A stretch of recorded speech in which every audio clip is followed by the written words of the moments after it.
पश्चिम बंगाल के हुगली जिले में एक चौंकाने वाला मामला सामने आया। चंदननगर पुलिस ने 60 वर्षीय पाकिस्तानी महिला फातिमा बीबी को गिरफ्तार किया, जो पिछले 45 वर्षों से भारत में रह रही थी। 1980 में पर्यटक वीजा पर भारत आने वाली फातिमा ने 1982 में स्थानीय व्यक्ति मुजफ्फर मलिक से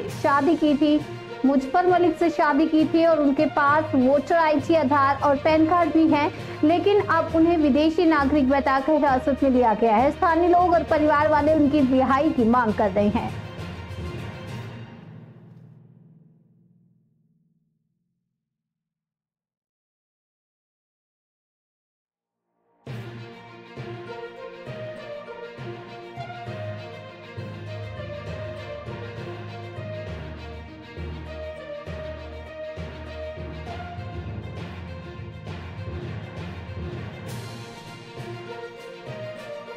আমাদের ইন্ডিয়ান নাগরিক যখন বছর 4-5 ছিল তখন ওর বাবা মা পাকিস্তান নিয়ে চলে যায়। নিয়ে যাওয়ার পরে ওইখানে যখন বড় হয়ে উপযুক্ত হয়ে যায় তখন ওখানে আপনার মা বাবার আবার ভিসা করে নিয়ে আসে, টুরিস্ট ভিসা নিয়ে আসে। তখন এখানে আর মা বাবারা 10 বছর হয়ে গেছে আর যাতায়াত বন্ধ করে দিয়েছে। ওখানে এখানে মেয়ের বিয়ে দিয়ে দিয়েছে। মেয়ের বিয়ে দিয়ে যাওয়া 50 বছর 55 বছর হয়ে গেছে। এখন ওর মেয়েরা বড় হয়ে গেছে, বড় হয়ে যাওয়ার পরে বাচ্চাও হয়ে গেছে, সব কিছু গেছে। হয়ে যাওয়ার পর এখন ওর বিশাল শরীরও খারাপ, সুগার আছে, থাইরয়েড আছে, তারপরে নার্ভের রোগ আছে, অনেক রকম রোগ নিয়ে ও এখন জীবিত রয়েছে। ডাক্তার ঘরে এসে দেখে যায়, এক সময় অজ্ঞান হয়ে যায়। ওই সময় এখন পুলিশ নিয়ে গেছে ওনাদেরকে তুলে। তো আমাদের কাছে আপিল রয়েছে যাতে ওনাকে না পাঠানো হয়, না পাঠিয়ে যাতে আমাদের ভারতের নাগরিক করে দেওয়া হয়, হ্যারেস যাতে না করে, আমাদের কাছে খুব উপকার হয়।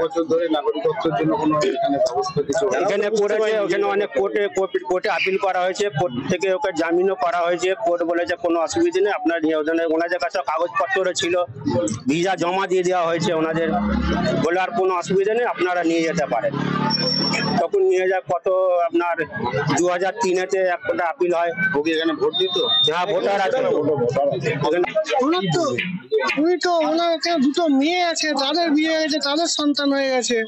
আরে 30-35 বছর ওপরে, এখন নতুন করে এগুলো আবার তুলে কিনা যেগুলো কেন্দ্র সরকার এই কাশ্মীরের ঘটনার পর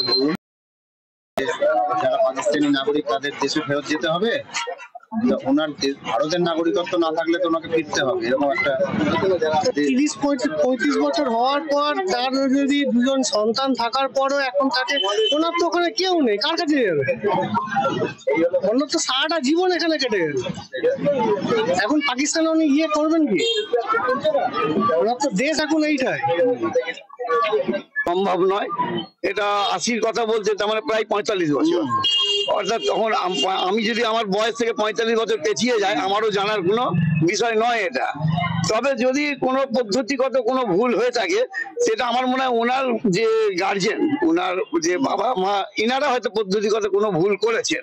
তবে এর ডিটেলস আমি তো কিছু বলতে পারবো না।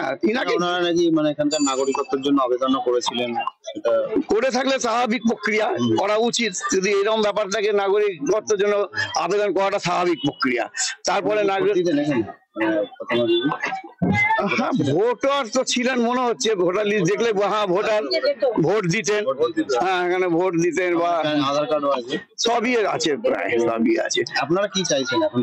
আমরা চাইছি, দেখুন এটা তো দীর্ঘদিনের ব্যাপার। যদি 40-45 বছর আগে ওনাদের যে সমস্ত গার্জেন, ওনার বাবা মার দ্বারা যদি কোনো পেপার ওয়ার্কে যদি কোনো ভুল হয়ে থাকে, তার পানিশমেন্ট এই 45 বছর বাদে। এখন ওনার বয়স তো ধরুন বিয়ে হয়েছে প্রায় 55-র উপরেই আছে। এই বয়সে একটা সাময়িক হ্যারাসমেন্ট, তো এখান থেকে স্বস্তি যত তাড়াতাড়ি পায় ততটাই ভালো। আমরা চাইবো স্বস্তি পাক।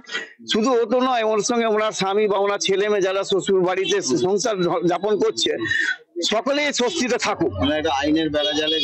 আইনের বেড়াজালে জড়িয়েছে, যত শীঘ্র সম্ভব প্রশাসনও যদি এটা মানবিক দিক থেকে যদি এটা দেখে তাহলে ভালো হয়। আমরাও চাইছি এটাই ভালো হয় এবং তার ভালো হোক, এবং প্রশাসনের সাথে সমস্ত রকম ভাবে সহযোগিতা তারা করুক।